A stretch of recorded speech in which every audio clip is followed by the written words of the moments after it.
Shalom. First off, I want to give all praise, honor, and glory unto Yahweh, Bahashem, Yahweh Shai, Baruch Kadash. I want to give double honors to the apostles, elders, and bishops of GMS who have taught us this word and teach us this word today. And I want to give a salutation unto the elect of the nation of Israel. This is the brother Yatazagma with the GMS Nebraska camp. And in this lesson, what I want to get into is speaking of Esau's wicked nature.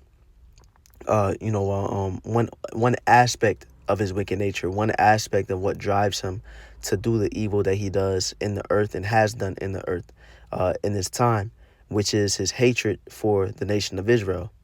And Lord willing, this style of lesson can be an ongoing series of sorts, just speaking on different aspects of what drives Esau to do the wickedness that he does, because, Esau is not an upright man, and there are a plethora of things that,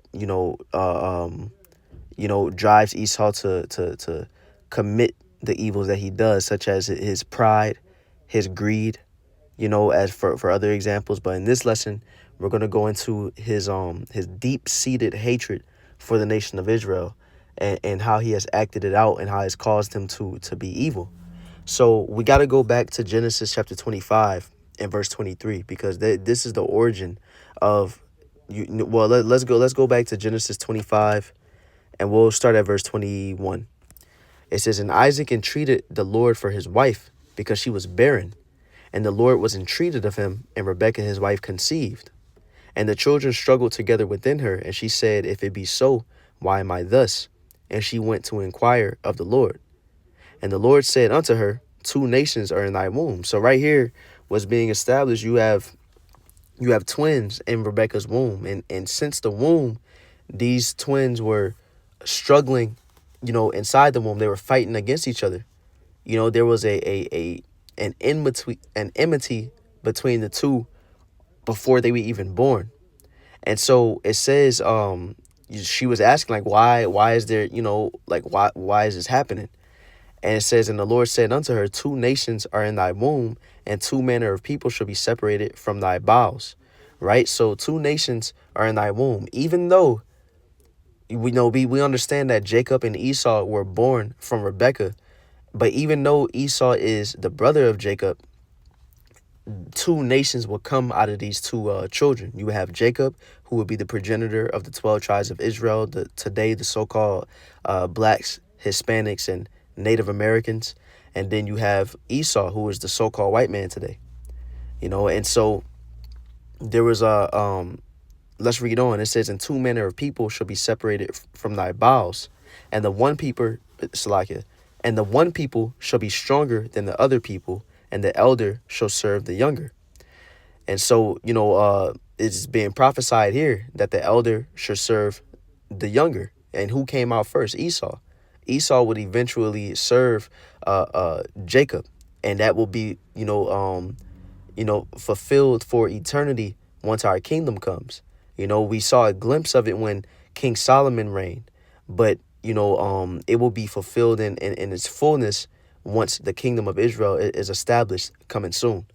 But let's read on. It says, "And when her days to be delivered were fulfilled, behold, there were twins in her womb. And the first came out red all over like an hairy garment, and they called his name Esau." So Esau, being red all over, because this is why we say the so-called white man. Because Esau isn't truly white, even though that label is placed on him as a level of psychological play to paint him as white, as pure, as good, to paint him as the number one people on this earth. But truly they're red. You look at their skin and they have a pink, red, color, because their skin is translucent. You can see the blood underneath their skin. And it says, "And after that came his brother out, and his hand took hold on Esau's heel, and his name was called Jacob. And Isaac was 80 years old when she bare them." So let's go to Genesis 27, and we're gonna go to we're just gonna get straight to the point. I don't want to make the lesson too long, because there's some things that we have to touch on. But we're just gonna go to, just to lay the foundation of what we're about to read here. We Jacob supplanted a blessing from his father Isaac. Because what happened is that Isaac had planned to give this blessing to Esau, but Jacob basically dressed up as Esau, because Isaac was blind at the time. So he dressed up as Esau. He made himself smell like Esau, and he basically act like he was Esau, and Isaac gave the blessing to Jacob rather than Esau. But that was all a part of, you know, the will of the Lord at the end of the day. We just read in Genesis 25 that was prophesied that the elder should serve the younger. And what blessing did Jacob receive from Isaac? Well, let's read that real fast. Let me see. It says in Genesis 27 and 28, therefore the Most High give thee of the dew of heaven and the fatness of the earth and plenty of corn and wine. Let people serve thee and nations bow down to thee. Be Lord over thy brethren, and let thy mother's sons bow down to thee. Cursed be everyone that curseth thee, and blessed be he that blesseth thee. So this was the blessing that Jacob had received, and it was all a part of the will of the Lord that this would be so. So let's go down and see the blessing that Esau received. So let's see Genesis 27 verse 38, which says, and Esau said unto his father, hast thou but one blessing, my father? Bless me, even me also, O my father. And Esau lifted up his voice and wept. And Isaac his father answered and said unto him, behold, thy dwelling shall be the fatness of the earth and of the dew of heaven from above. So Jacob received the fatness of the earth and the dew of heaven as a blessing. Esau received that blessing as well. What is the fatness of the earth and the dew of heaven? Well, that's basically the resources of the earth, the possessions of the earth, such as, the oil, the food, the waters, basically having power over the earth, ruling over it and having it in your hand. And so there would be a time where Esau would fulfill, his blessing of having the fatness of the earth and the dew of heaven in his hand. And we're living in that time right now. And we're going to get into that here shortly. It says, and by thy sword shalt thou live, and shalt serve thy brother. And it shall come to pass when thou shalt have the dominion, that thou shalt break his yoke from off thy neck. So Esau also received the blessing of the sword, which, basically, being proficient in weaponry. The modern day sword is the gun, and we see that within the Edomites, where they're even your regular Joe Schmo Edomite, because a lot of the things that we're going to talk about in this lesson is dealing with the elites of Esau and not your low level Edomites. But even the low level Edomites, they love guns. They know every single thing about guns and all the different attachments and what it could do and all these different things. But we see at Esau has used his blessing of the sword to come against the nation of Israel and really the whole world, and with violence, to take over lands, to take over people. We see America has the strongest military in the world, which is going in line with that blessing of the sword. But just want to paint the picture of, who Esau is, the blessing that was received. And we're going to get into, this is all going to make sense here shortly. It says, and it shall come to pass when thou shalt have the dominion, that thou shalt break his yoke from off thy neck. And Esau hated Jacob because of the blessing wherewith his father blessed him. So right here, we see that there was a hatred implanted within Esau against Jacob. Because not only, did Jacob receive that blessing, Esau had also gave up his birthright to Jacob, and he was salty about that. But let's read it. It says, and Esau hated Jacob because of the blessing wherewith his father blessed him. And Esau said in his heart, the days of mourning for my father are at hand. Then will I slay my brother Jacob.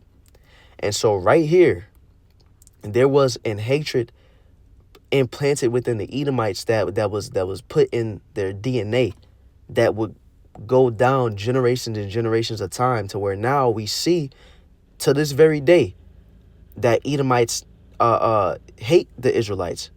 And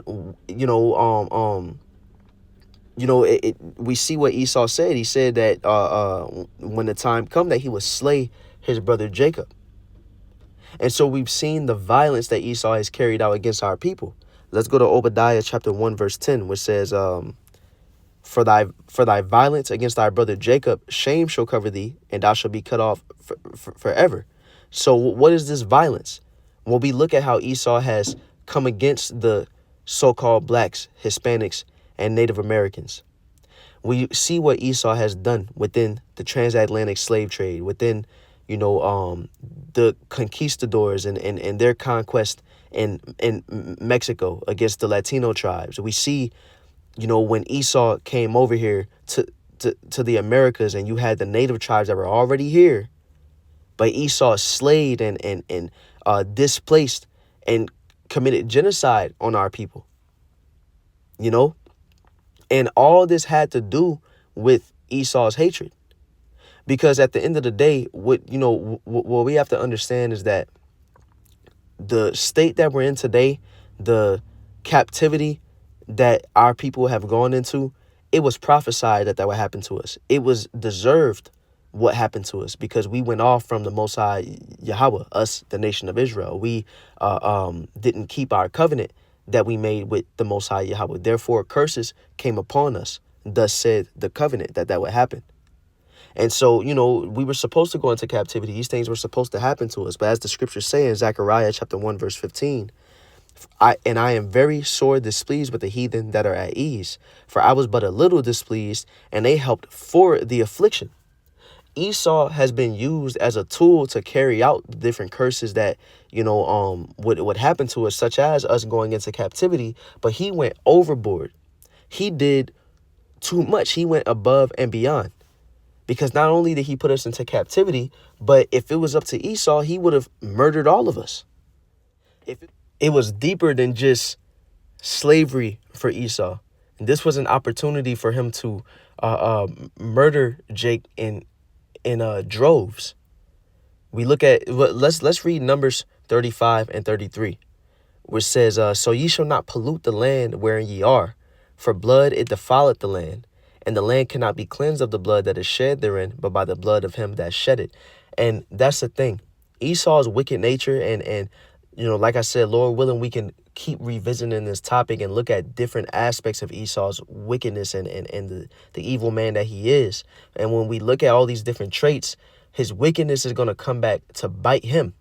It is going to come back upon his own head, because as this land has been founded upon the bloodshed of the nation of Israel, when we look at the wicked way he has dealt with the Negroes, Latinos, and Native Americans, it is a foundation of blood. This place was built up on our blood, on our oppression, on violence against us. And it says that, not to, blood, it defileth the land, and it can't be cleansed by the blood of him that shed it. As the scriptures say in Revelation 13 and 10, it says, he that leadeth into captivity shall go into captivity. He that killeth with the sword must be killed with the sword. Here's the patience and the faith of the saints. Who are the saints? The Israelites. And this is what we're waiting upon, because we understand that the things that Esau did against us, him bringing us into captivity, him, doing gruesome things against us, that's going to come upon him. And it's only a matter of time. Now, within his hatred for the nation of Israel, not only do we have, the captivity that he put us in, the different wars that he will wage against us, the massacres, the genocidal actions, it was a psychological thing that Esau carried out against us as well. Because let's go to Psalms chapter 83 and verse 3. Let me turn this Wi-Fi off. It says, they have taken crafty counsel against thy people and consulted against thy hidden ones. They have said, come, and let us cut them off from being a nation, that the name of Israel may be no more in remembrance. And the thing is, Esau was privy to who we are as a people. And what he did is that not only did he bring us into captivity and exercise his power of the sword against us, bring violence against us, but he also hid our heritage from us. to where now what you have is that our people think they are black people, or they come from Africa. They, you have the native tribes where they think that they are Native American. This is where they started. Our people think that we're Mexican. They don't understand that we are the children of the Most High. We go back to Israel. But what has Esau done? He has propped himself up to be the Israelites. He is in the land of Israel today, proclaiming to be the chosen people. And his hatred towards our people has gotten so, has went so far to where now he has committed blasphemy. The scriptures say, let's go to Job 9:24, which says, the earth is given into the hand of the wicked. He covered the faces of the judges thereof. If not, wherein who is he? Now, who are the judges? The judges are the Israelites. And how has Esau covered the faces of the judges? Well, we just spoke about how he has completely hijacked our identity, and he has set himself up as the people today. But we also look at, when you look up the different people in the scriptures, when you look up, different biblical figures, who comes up when you look them up? Edomites, so-called white people. When you look up God, the Most High himself, and I say God because that's usually what a person would type in. And when you look on Google and you type in God or you type in the Most High, who comes up? It's a Edomite.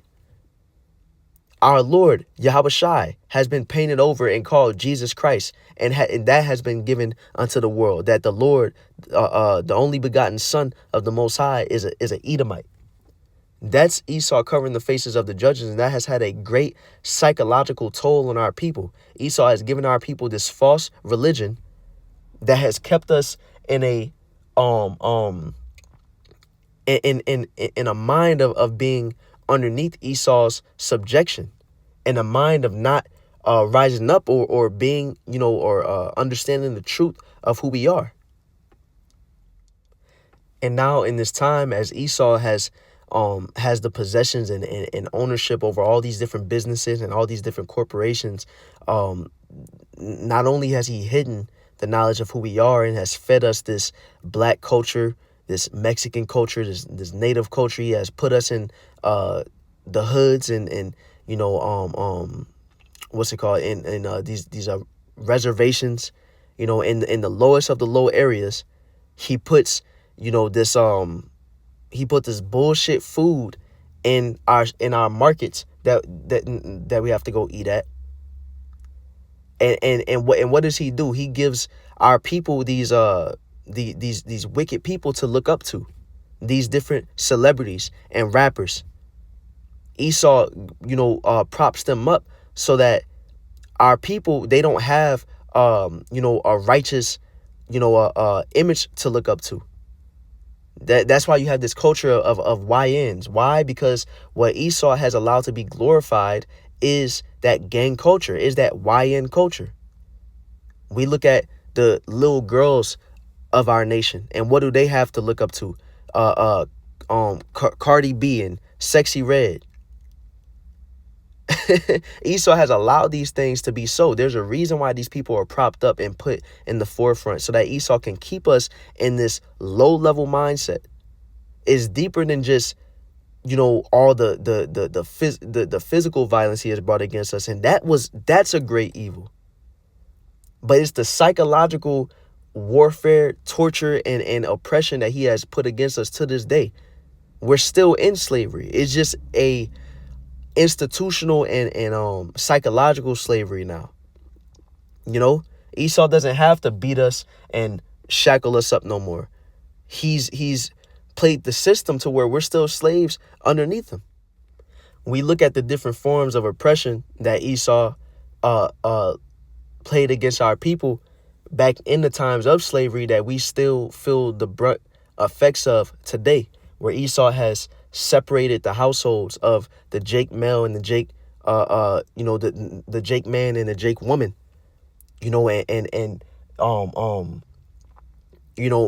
made it to where now today we see that the Jake woman are the single parents in the households taking care of the children. the Jake male is pushed out of the house of the household. You know, and all this was planned. We read the Willie Lynch letter. Esau wanted it to be like that. Esau wanted us to be in our weakest state because Esau understands that when the Jake male is in the household, that's best for that's how it's supposed to be. But he separated that, and he did that for a reason. You know, he want he want the Israelite man to be mentally weak. He want the Israelite woman to feel independent, like they could do it themselves. And we feeling that to this day.